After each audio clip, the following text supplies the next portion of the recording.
Très bien, c'est très beau.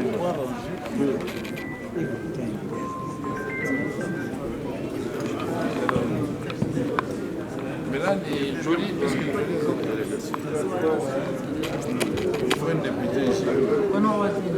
Alors, donc Boris peut t'asseoir ici. Il y a un autre député.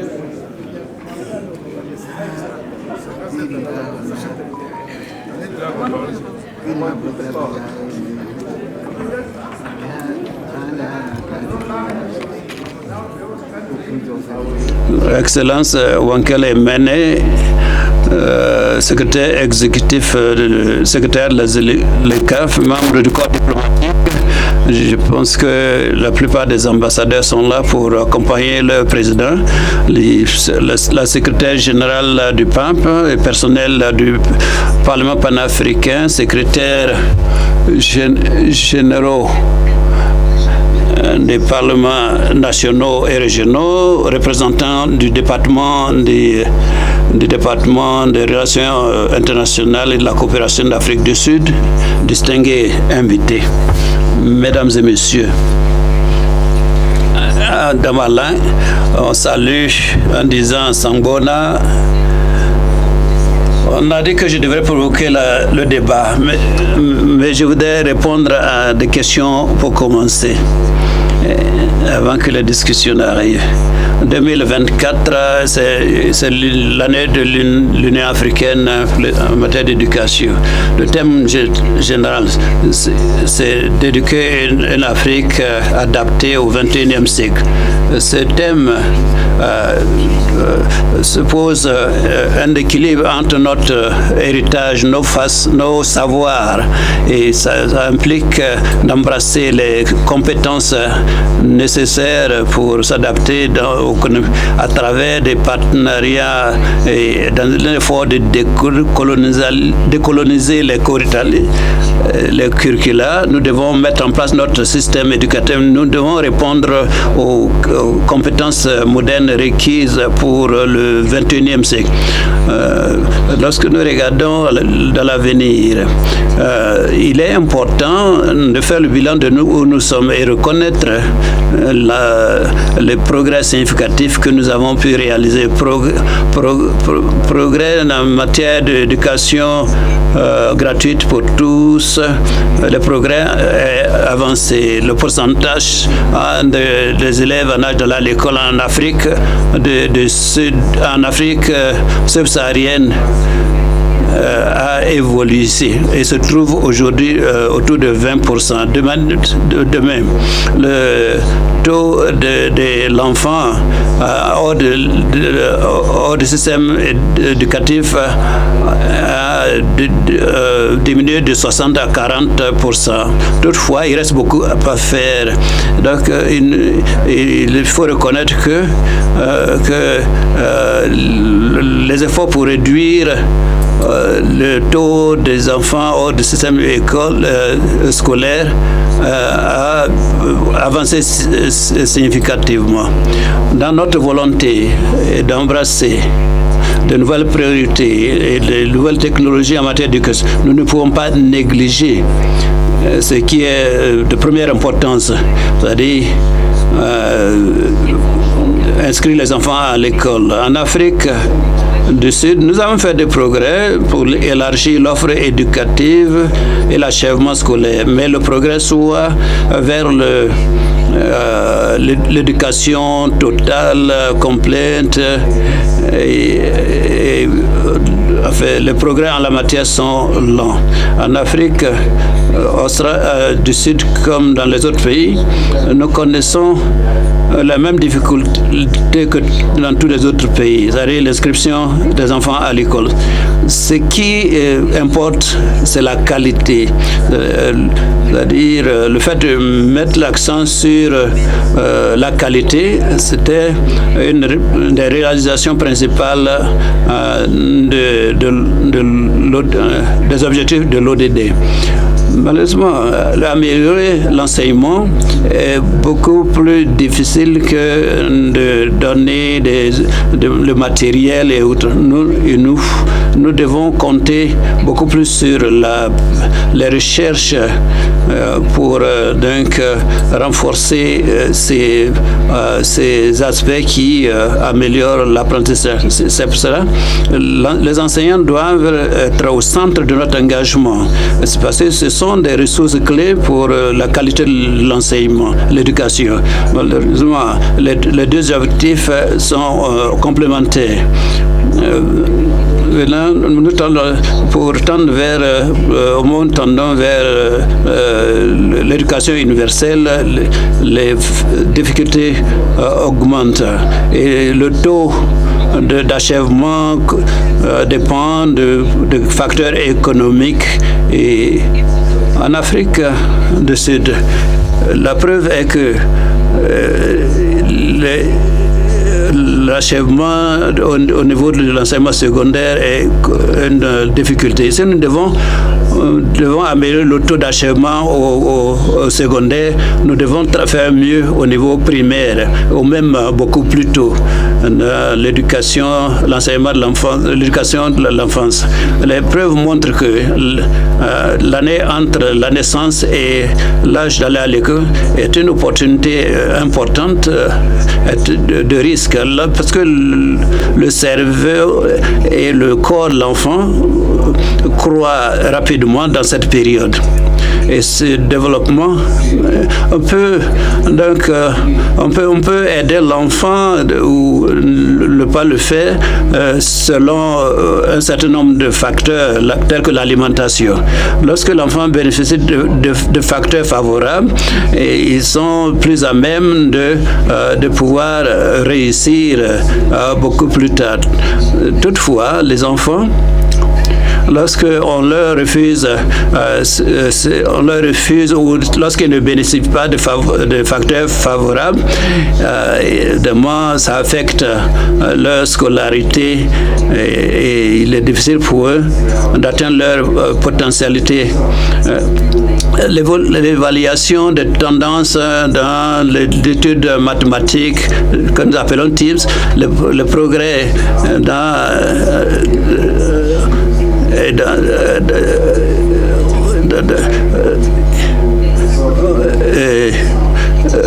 voilà, cette évaluation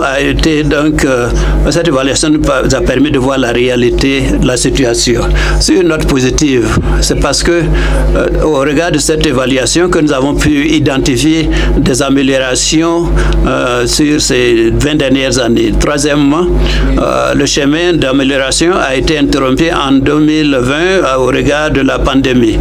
De par le monde des millions d'enfants, l'éducation des enfants a connu des difficultés dans certains pays. La fermeture des écoles a contribué à l'arrêt de l'école chez certains enfants.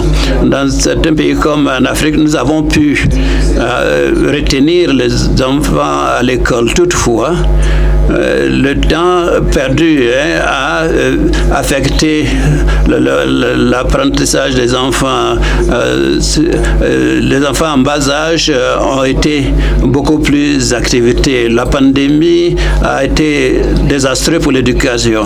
Maintenant, l'aspect positif que nous devons retenir, c'est de pouvoir réfléchir sur l'importance de l'éducation. Lorsque les écoles étaient fermées, les enfants ne pouvaient pas avoir la nourriture. Évidemment, cela a affecté la qualité de leur apprentissage. Le taux de grossesse a augmenté. L'école crée une différence énorme dans l'apprentissage et le bien-être général des enfants. Cela devrait nous motiver à élargir l'accès à une éducation inclusive et de qualité. Les compétences évoluent. Nous devons donc avoir un système éducatif adapté. L'éducation doit répondre aux besoins de l'économie dans tout le pays et sur le continent. Le thème de cette année sur la science et les technologies STEM. Ce thème seront essentiels. Donc il faut former les enseignants dans ce domaine, également nouer des partenariats avec les industries et également donner des opportunités de mentorat. Nous avons entrepris un certain nombre d'initiatives pour équiper les enfants sud-africains avec les compétences nécessaires pour leur réussite.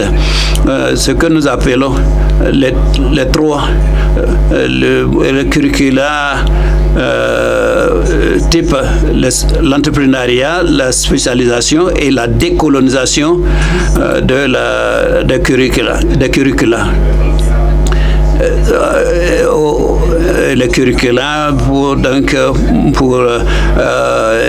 le premier cycle, le second cycle. Si le thème central, nous devons reconnaître également que les écoles doivent constituer des espaces qui promeuvent le bien-être général. Cela a des implications en matière d'infrastructure. Notre budget, nous appelons cela en Afrique du Sud SAVE, programme de sanitaire qui cible près de 3000 écoles et le programme vise à doter ces écoles de toilettes, etc., etc. Également, nous avons fait des progrès,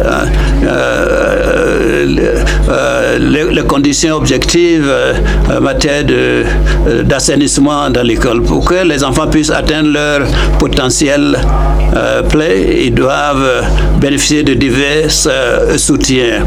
Par exemple,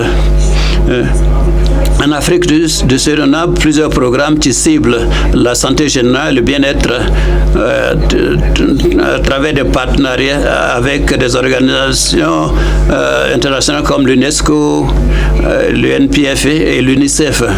Ces programmes comprennent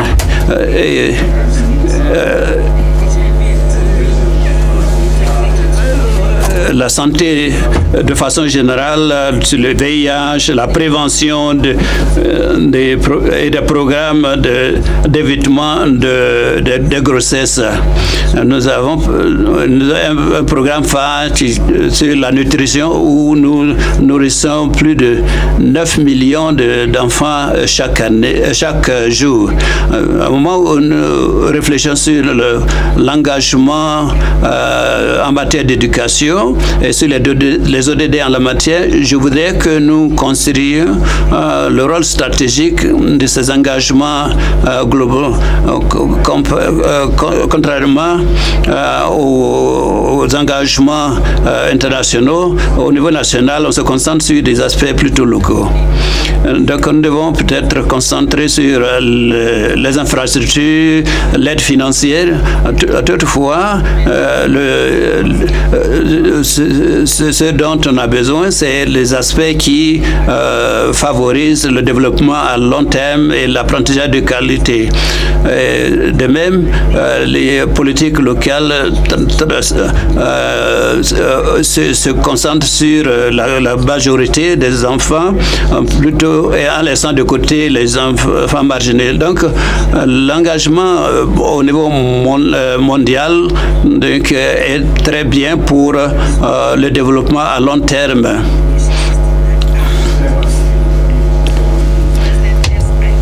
Président, pour conclure, pendant que nous continuons à travailler ensemble dans cette année de l'Union africaine pour l'éducation, nous devons collaborer beaucoup plus. Nous disposons de structures en Afrique qui apportent l'éducation, qui promeuvent l'informatique, les TIC. Nous devons pouvoir faire progresser l'éducation. Nous devons pouvoir également répondre aux besoins de l'économie en Afrique. J'espère que nous allons pouvoir sensibiliser les uns et les autres sur le continent, sur les aspects de l'éducation qui ont besoin de plus de valeur et de change et attirer beaucoup plus de ressources pour soutenir l'éducation, prioriser, faire des priorisations et également nous tenir responsables des réussites qui se font. Je vous remercie. Thank you. Another round of applause.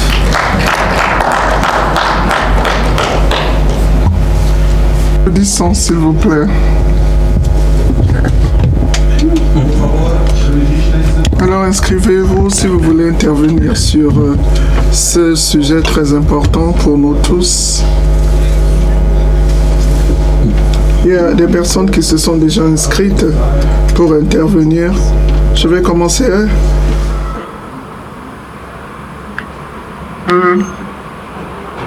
Président de la RDC, Son Excellence Caméré.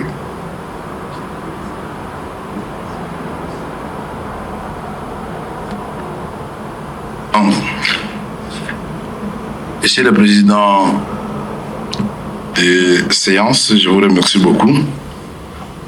Mesdames et Messieurs, c'est pour nous un grand honneur de participer à cette conférence annuelle des parlements nationaux et régionaux de l'Afrique ici à Midrand, en Afrique du Sud. Je voudrais avant toute chose remercier le gouvernement et le peuple sud-africain pour l'accueil qu'il nous a réservé, ma délégation et moi-même. Il ne pourrait en être autrement, eu égard à l'histoire particulière de cette nation et surtout de ce grand homme qui restera gravé dans nos mémoires. Je citais Nelson Mandela. Je voudrais aussi féliciter l'honorable Chief Fortune Chalumbira, président du Parlement panafricain, pour son leadership et son management de cet organe de l'Union africaine dont la mission est d'assurer la pleine participation de nos populations respectives à travers ces dignes représentants que nous sommes. La conférence annuelle des parlements nationaux que vous avez instituée, qui est la deuxième, qui est dans sa 12e session, constitue une plateforme par excellence pour la promotion des valeurs communes pour l'Union africaine, notamment les droits de l'homme, la démocratie, la paix, la sécurité, la bonne gouvernance et l'état des droits tout court.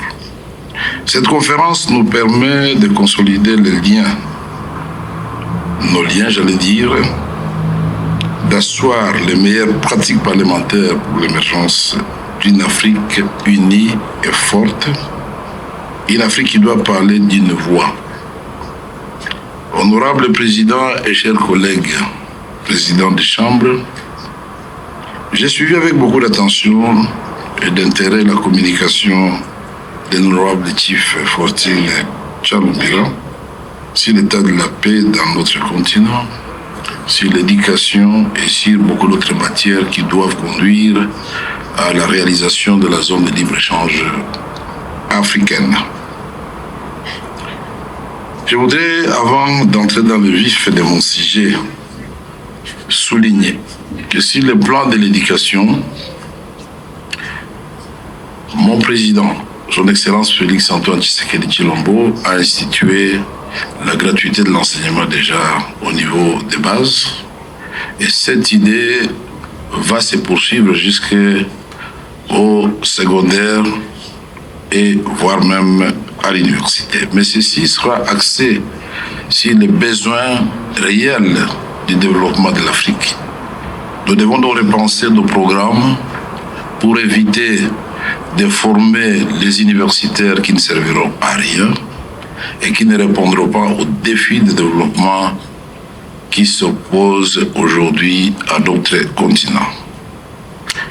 Ceci est aussi la politique de notre pays, et je voudrais que cela soit une expérience partagée par l'ensemble de l'Afrique, dans le domaine de la santé, un chantier important où nous devons tout faire pour que nos populations puissent avoir un accès facile aux soins de santé. En ce qui concerne la République démocratique du Congo, nous avons déjà, dans le cadre du programme de la couverture santé universelle institué par le président de la République, organisé la gratuité de la maternité comme première étape.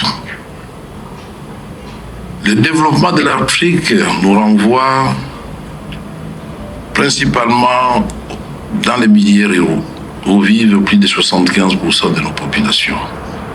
Nous devons en effet y créer des conditions de vie qui puissent permettre aux gens de quitter les grandes villes pour aller vivre dans les campagnes où ils vont trouver du travail, et que la dualité dans les cas de l'échange des milieux ruraux et des milieux urbains puisse se faire. Et c'est dans ce cadre que mon gouvernement a institué le programme de 145 territoires, qui est le programme phare du président de la République.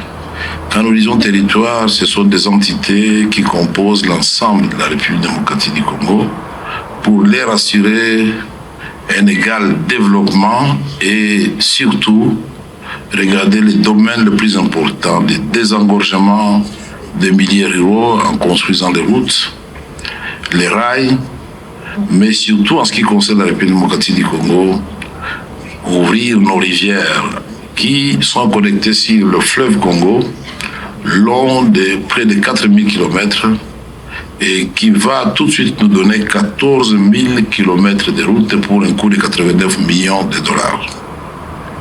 Nous disons, chers collègues, que l'Afrique doit aimer l'Afrique doit se concerter avec l'Afrique doit avoir un plan ambitieux pour son développement, et pour ce faire, nous devons faire en sorte que, en partant de Cape Town en Afrique du Sud, on traverse le Botswana, le Zimbabwe, la Zambie, la République démocratique du Congo, qu'on se retrouve en Égypte, soit par la voie ferroviaire, soit par la voie routière ou aérienne. Cette Afrique que nous voulons aussi, on doit partir de la Mauritanie jusqu'à Mombasa, en passant par l'Afrique centrale. Ce faisant, la stratégie de la République démocratique du Congo pour asseoir ou participer à l'instauration de la zone de libre-échange est de commencer d'abord par l'intégration des différentes sous-régions. La SADC, la communauté des États d'Afrique de l'Est, la communauté économique des États d'Afrique centrale, l'Afrique de l'Ouest et le Maghreb. Et deuxième étape, c'est la connectivité entre les différentes organisations sous-régionales. Mais ceci ne peut se faire que si nous arrivons à instaurer la paix sur l'ensemble de l'Afrique.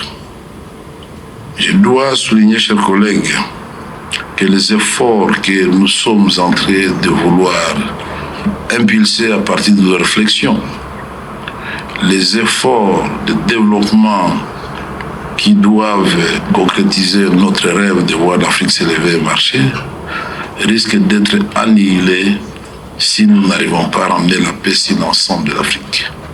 La République démocratique du Congo aujourd'hui connaît une agression, pas de la part des pays venant de notre continent, mais des pays africains qui sont ses voisins. Aujourd'hui, le Burkina Faso, le Mali, la Somalie, le Sud-Soudan ne sont pas en paix.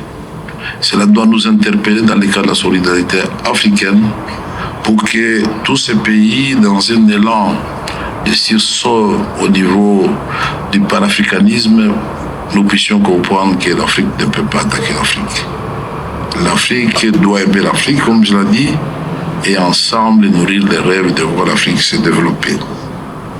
C'est ici l'occasion de remercier le président, Son Excellence Cyril Ramaphosa, qui nous a apporté un grand soutien dans le cadre de la SADC en ce qui concerne les forces de maintien de la paix aux côtés de notre armée. Mais je voudrais aussi remercier le président d'Angola, João Lourenço, qui est le facilitateur dans le cadre de la chaîne de la paix dans mon pays. Je voudrais aussi remercier l'ancien président kenyan, Uhuru Kenyatta, qui pilote le processus de Nairobi, tout cela pour rechercher la paix dans mon pays. Et je voudrais ici rassurer mes collègues que vous êtes, et à travers vous, toute l'Afrique et la communauté internationale, que le Congo, c'est un pays pacifiste, qui ne demande que la paix pour que ce pays joue pleinement son rôle dans tout ce que nous sommes en train d'évoquer ici. En effet, la République démocratique du Congo peut être utile à elle-même et à l'Afrique dans plusieurs domaines. Retenez que dans les domaines de la lutte contre la pauvreté, nous avons des réserves de terre de 80 millions d'hectares accessibles et de 40 millions d'hectares irrigables. D'après les études de la FAO, bien exploité comme ici en Afrique du Sud, la République démocratique du Congo peut nourrir 2 milliards d'individus, c'est-à-dire résorber 2 fois les déficits alimentaires mondiaux. Et vous comprenez très bien que ces ressources de la République démocratique du Congo peuvent résoudre avant tout le problème des pays frères d'Afrique. Dans le domaine de l'énergie, nous disons que la République démocratique du Congo a un potentiel, rien que sur le fleuve Congo, pour ne pas parler de Inga, de 44 000 MW. Dans le cadre du plan de développement de l'Afrique, Inga devrait industrialiser l'ensemble de l'Afrique et une partie de l'Asie du Sud-Est et la partie de l'Europe du Sud. Mais 44 000 MW de Inga, ce n'est pas tout. Si on ajoute des autres potentiels, nous sommes à 100 000 MW. Mais quel gâchis! Mais ce pays est envahi depuis 30 ans. Mais comment voulez-vous que ceci puisse venir résoudre le problème de l'Afrique du Sud aujourd'hui, qui a le problème de déficit énergétique, et d'autres pays d'Afrique?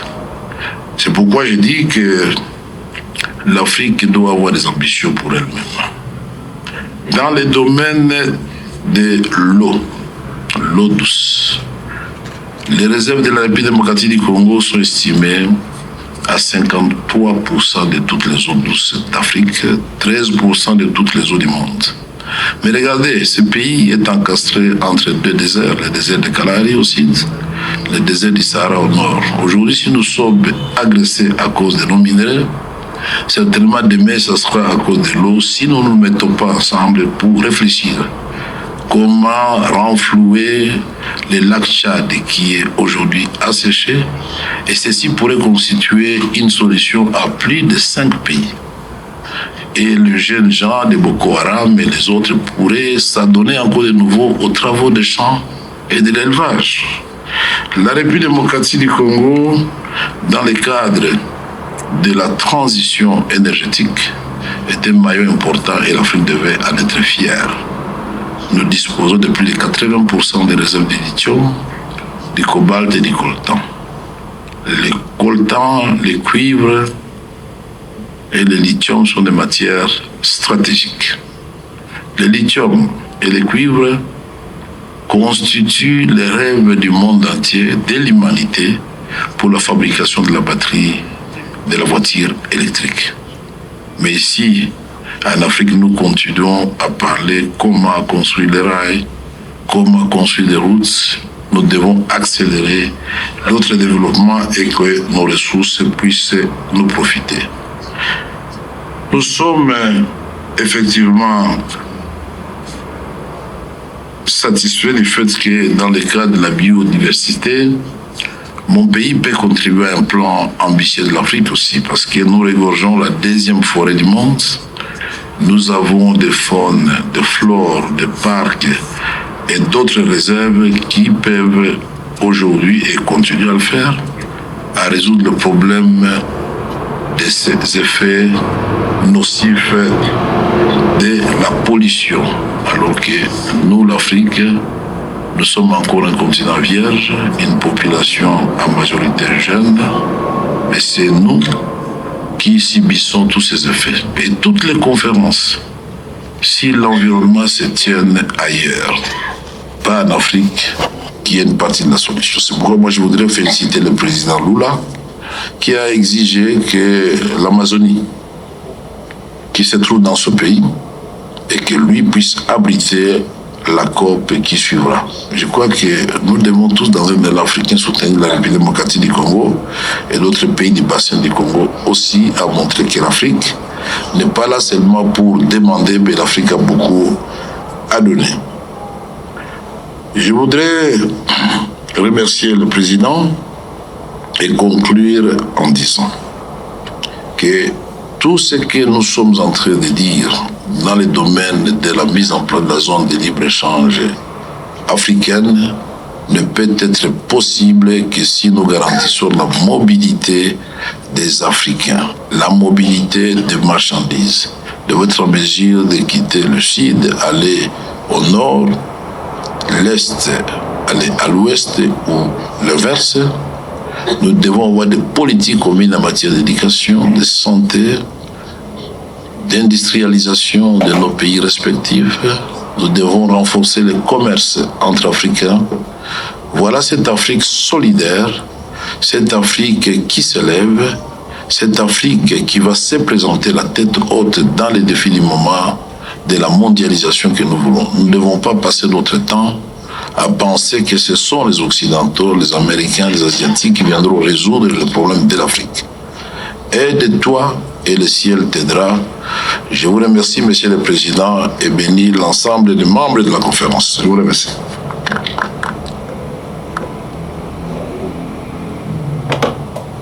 Thank you.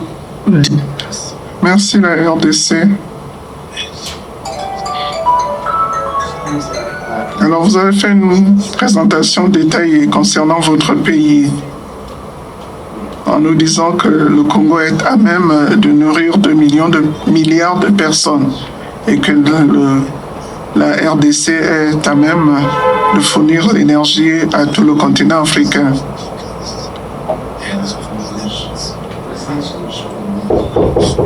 Alors, pendant que vous étiez en train de parler, je me disais qu'en tant que président de Parlement, notre conférence pourrait peut-être penser à une autre manière de procéder. En tant que Parlement, nous procédons à des évaluations par des pairs. Nous avons des sessions. Nous pouvons avoir des sessions à huis clos de Parlement. L'exécutif et le judiciaire dit clairement ce qu'ils réalisent par rapport au Parlement, hormis les lois que nous adoptons. Parfois, nous devons peut-être tenir des sessions à huis clos pour des évaluations par les pairs. Alors, la RDC vient de nous parler de toutes ces richesses. On peut se poser la question de savoir pourquoi est-ce que les populations en RDC souffrent. Alors, nous devons peut-être commencer à nous poser des questions, approfondir les questions en tant que frères et sœurs. Nous avons besoin de la RDC. Nous allons à New York, nous allons à Bruxelles, à Nairobi. Tout le monde vous dira que à la RDC, vous avez tout. C'est le pays le plus riche au monde en minéraux, en ceci ou en cela. Mais voilà également le pays où toutes les pandémies commencent, par exemple.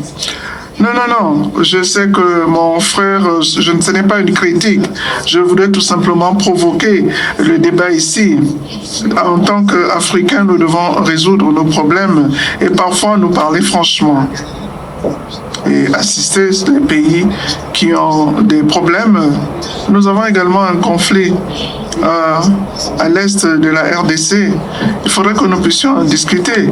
Comment est-ce que le Parlement panafricain peut aider la RDC à utiliser toute cette richesse et réduire la pauvreté? Alors nous venons ici, nous discutons, nous rentrons chez nous et rien ne change. Il faudrait que nous puissions penser à une autre manière de procéder. Évaluation par les pairs, par les présidents, le Sénat, les présidents. Se poser la question de savoir quelle est la méthodologie que nous pouvons adopter. Your Excellencies, Excellence, suite au communiqué qui vient de vous être lu sur ordre du président, je voudrais dire qu'il y a 2 déclarations de solidarité qui ont été préparées et qui vous seront communiquées avec le communiqué final pour information.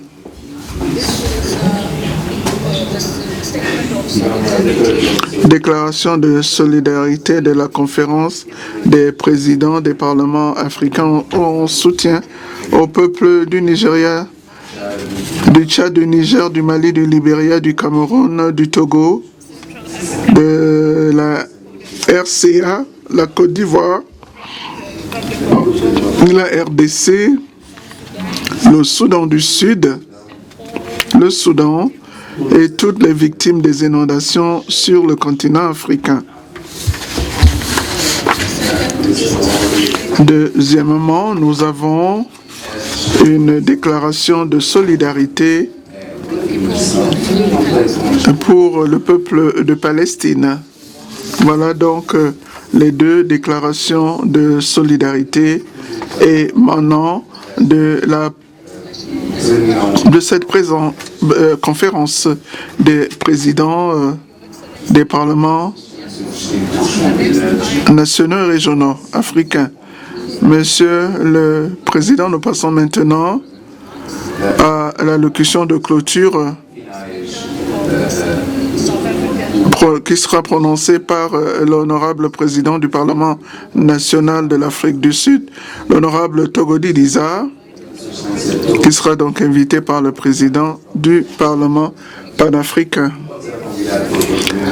Et ensuite, nous allons passer l'hymne de l'Union africaine. Merci, Monsieur le Président. Merci beaucoup.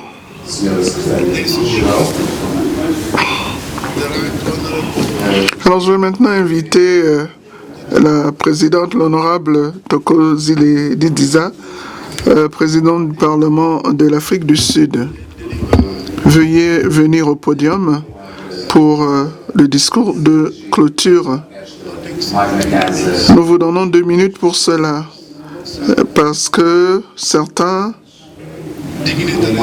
de nos dignitaires ici sont en train de courir pour prendre leur vol retour.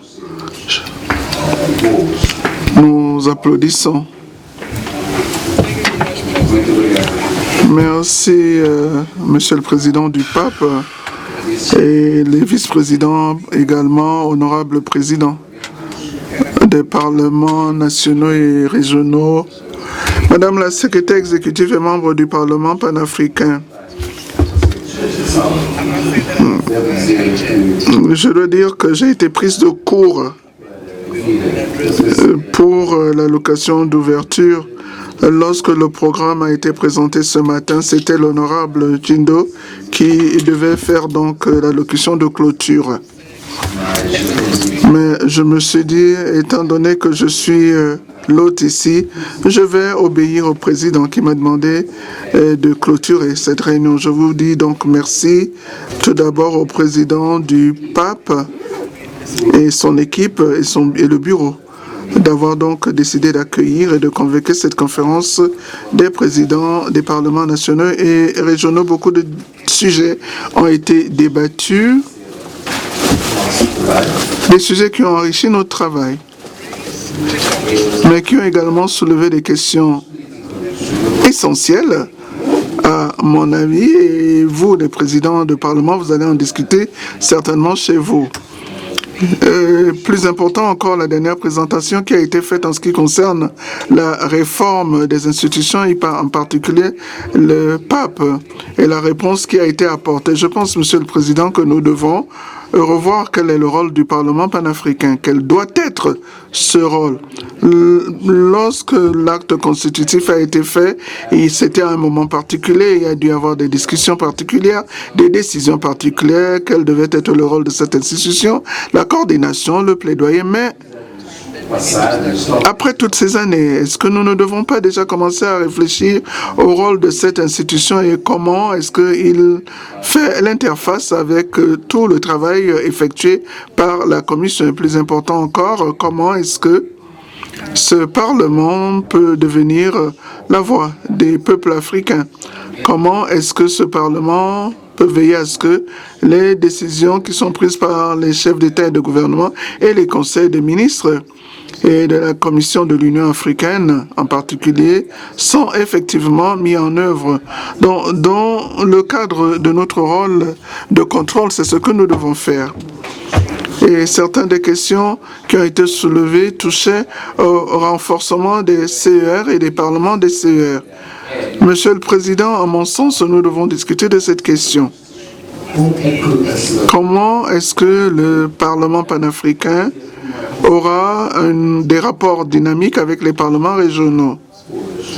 Car ceci appelle de la coordination. Voilà donc, à mon sens, ce qui ressort de cette réunion, mais également de certaines questions qui ont été soulevées, qui sont essentielles, l'éducation et des résolutions qui ont été prises, également les questions en matière de santé, en particulier notre riposte en tant que continent à des questions essentielles de santé émergentes et sur lesquelles il va falloir que nous puissions continuer à débattre, également les conflits sur le continent et comment, en tant que Parlement, nous pouvons jouer un rôle dans l'instauration de la paix, tout en veillant à ce que nous puissions assurer la démocratie en participant en tant qu'observateurs à des missions et comment est-ce que nous pouvons travailler pour renforcer ces missions de paix sur le continent en tant que Parlement panafricain. Monsieur le Président, je voudrais remercier tous ceux qui sont ici présents pour leur présence et je suis persuadé que nous allons continuer à discuter de ces questions et nous pensons que nous espérons qu'en tant que pays hôte, votre séjour a été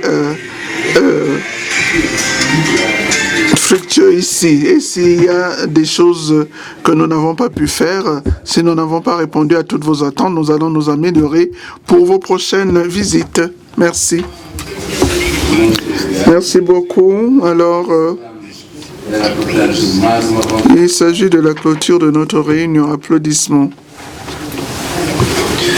Nous arrivons donc à la fin de notre réunion. Hymne de l'Union africaine, s'il vous plaît. Let us make Africa the tree of life. Let us all unite and join together to give the best we have to Africa, the cradle of mankind, the font of culture.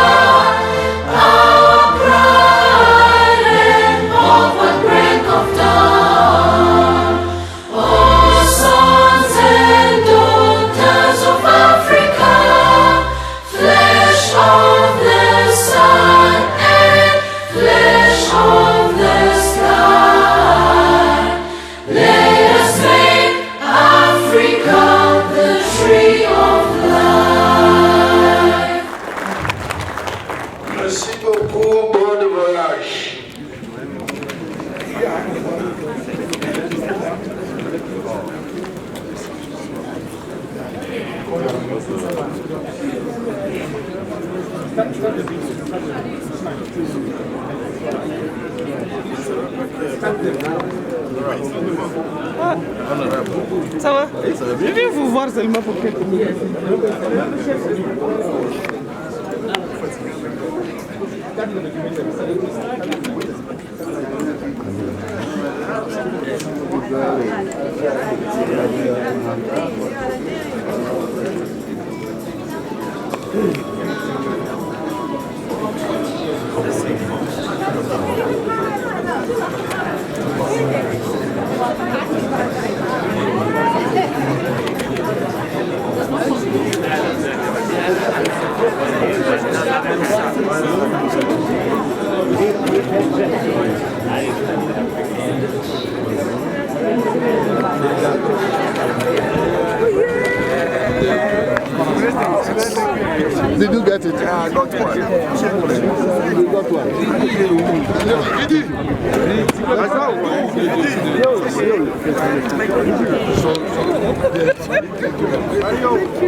C'est mon frère. Salut le président du Fangari, j'étais absolument servi.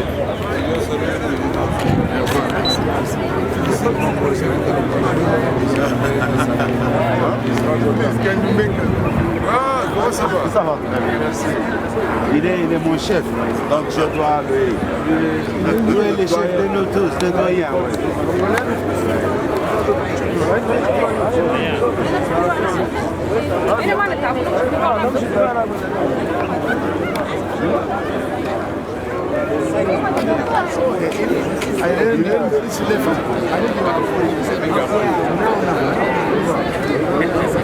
Send me your numbers so that we link up. Where are the cameras? From the Sheraton. Yewana, acha kana photo na